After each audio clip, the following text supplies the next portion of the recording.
This year, June 16th, is the 75th anniversary of the group of 4 saboteurs who came to our beach.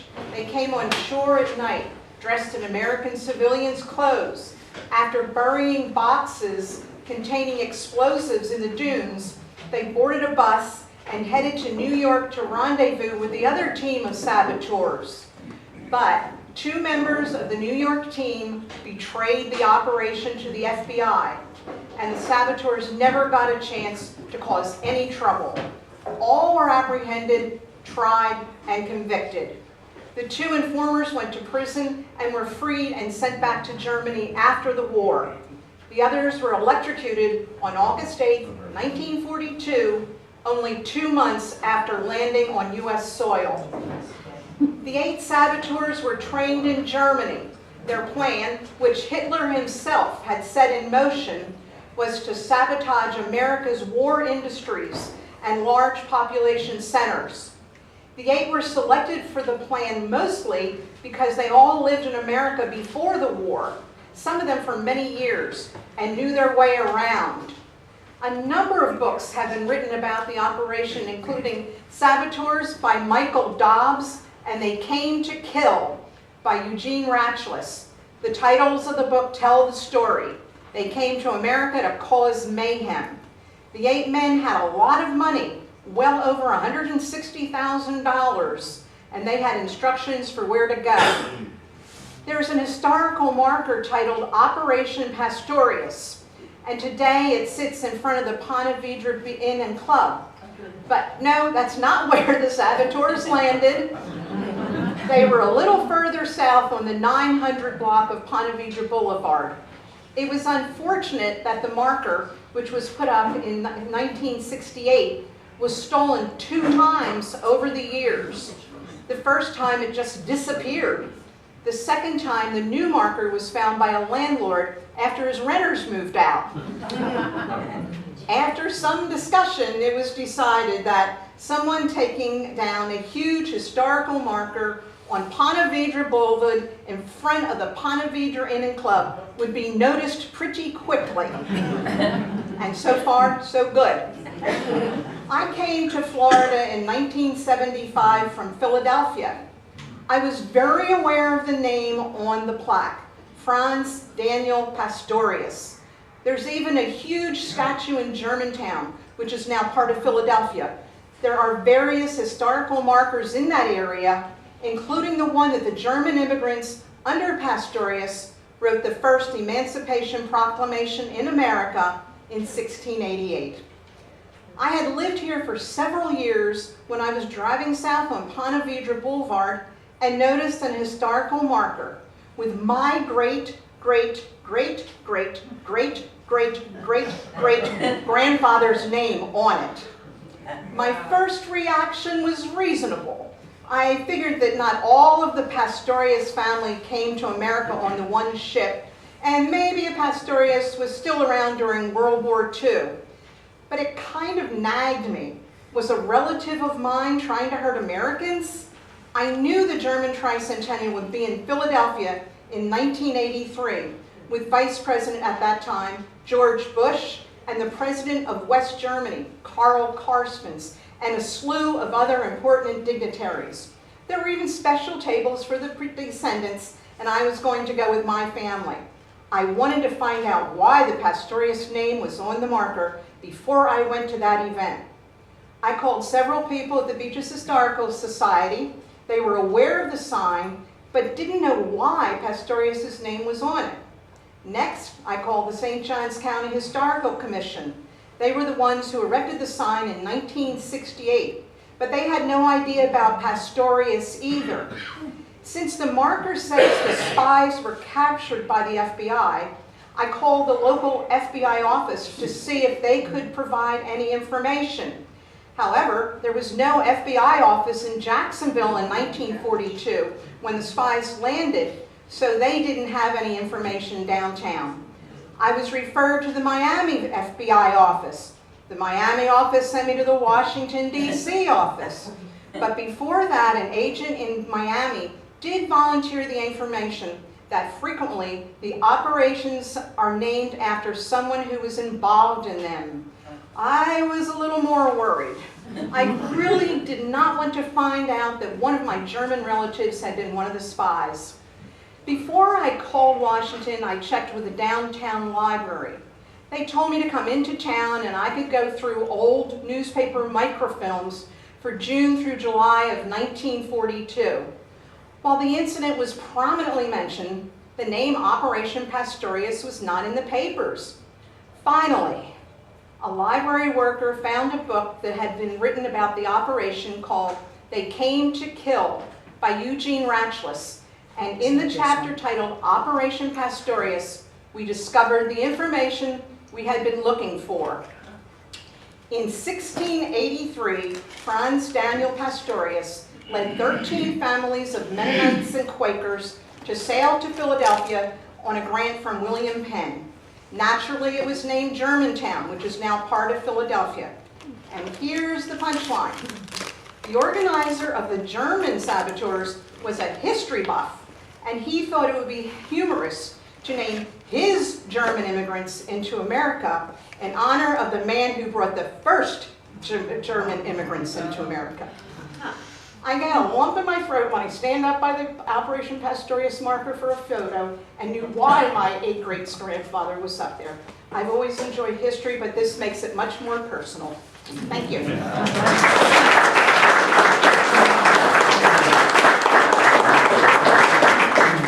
mention that Eleanor was a journalist? You have to be to keep thinking like that. Okay, we're going to turn the program over to Scott Grant.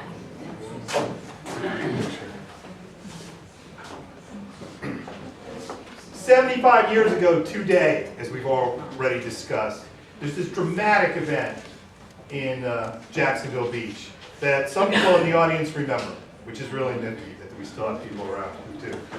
On the morning of April 10th, 1942, a Nazi submarine lay on the sandy bottom several miles east of where the current statue of Ponce de Leon is, on A1A. And that marks the spot where Ponce de Leon discovered Florida. And they sat on the bottom, they were sleeping. That's what the Germans did, that's what submariners did. They slept during the day, and they hunted at night. So they stayed on the bottom till sometime in the middle of the afternoon, at which point they slowly raised to periscope height and began to advance underwater towards St. Augustine. The commander, a man named Reinhard Hartigan, wanted to be off the St. Augustine lighthouse by dusk. And they were running on their electric motors, so they were traveling probably at a speed between 3 and 5 knots. So they didn't have to go very far, but it took them hours. And to get there, they followed the radio signal from WFOY, which is still in existence today, and was the first radio station in this area. It was founded in 1937, and it was founded by a husband and wife who owned the Fountain of Youth. Hence the call letters, WFOY, Fountain of Youth Radio. And the Germans were fascinated on all their trips, all the submarines, but particularly this submarine, the U-123, with American radio. So they listened to it as they approached. And one of the things on the radio in those days was a spot called the Touchton Telequiz. And it was for Touchton, which was later drugstores, which was later Touchton Rexall drugstores. And what they did, it was like a name that tune moment. I'll step back so you guys can see this. I'll talk about this in a second, what this is. But they would play a snippet of a popular song from the day. And then if you were the first person either to call in or present yourself at the Touchton Pharmacy with the correct answer, you would win a prize. And Gannon in his book says the prize that day was $11. The Germans in their logbook said that the answer to the Touchton Telequiz on April 10th, 1942 was Boogie Woogie by the Tommy Dorsey Band. And that's not Boogie Woogie Bugle Boy. That's it's a different version. It's instrumental. In any event, sometime around 6, They get to St. Augustine, they can see the lighthouse, they can see the cathedral, they can see the bank building through their periscope, and they surface about a mile offshore. Around 6:09 p.m. It was still light out. And the crew came up, and this is the second time Cardigan had had the crew come up to look at America. And they surfaced, they came up, they joke about being able to see pretty girls on the beach. They can't, because it's kind of late, but they joke about it, and they're very excited to see America again, to see people. You know, they'd seen the coastline, but to see people on the beach.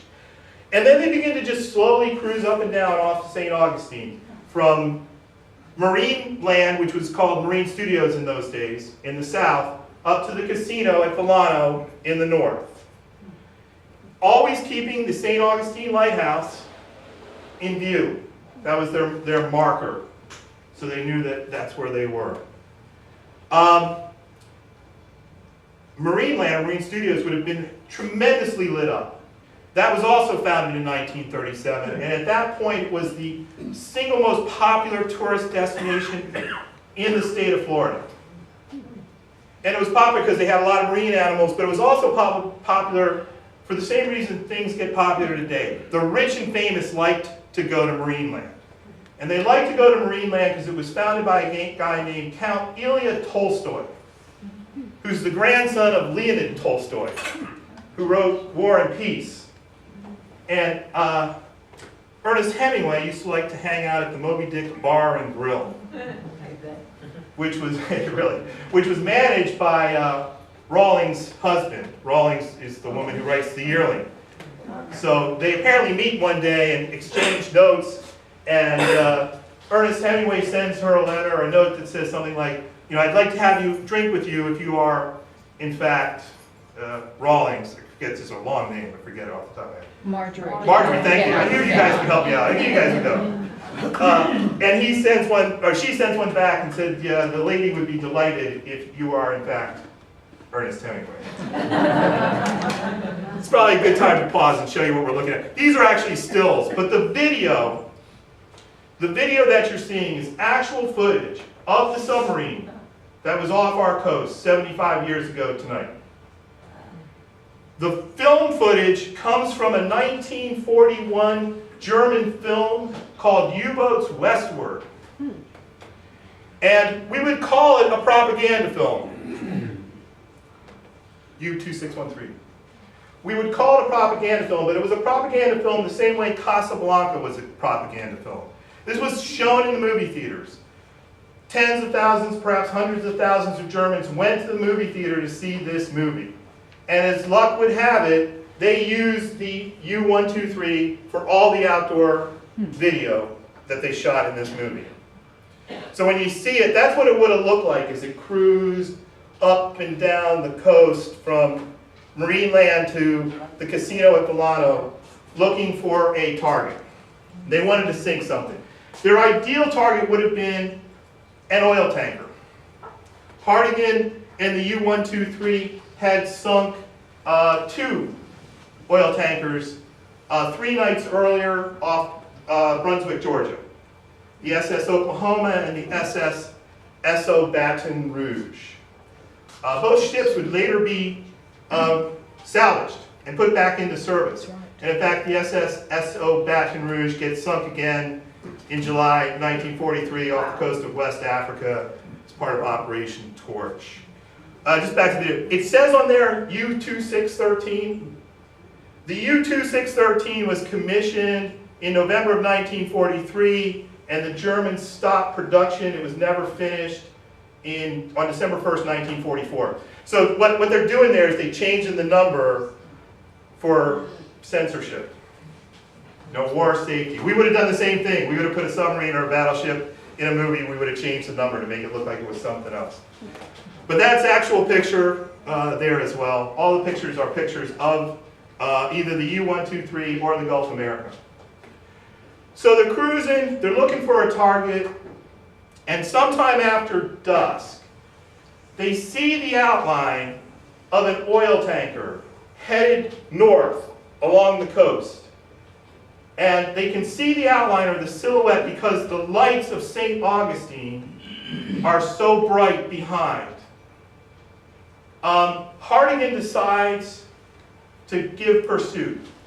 The oil tanker is the SS Gulf America, owned by the Gulf Oil Company. It's on its maiden voyage under the command of Master Oscar Peterson, and it's traveling at about 12.5 knots, and it's zigzagging.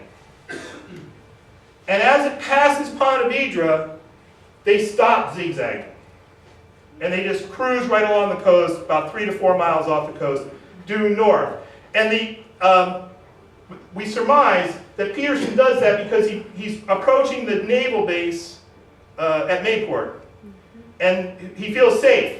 I mean, what German, in his right mind, is going to attack an oil tanker, practically on the doorstep of a major U.S. naval base? The thing is that Hartigan had been there the night before, and he actually piloted his submarine into the St. John's. And he had poked around inside Mayport, and he had determined that there was no ship there that could damage him. So he wasn't scared of Mayport at all. And I should say, in case particularly any Navy guys out here, none of this impugns the Navy. We were just horribly unready for war in the beginning of 1942. Over 3,000 merchant marine sailors lost their lives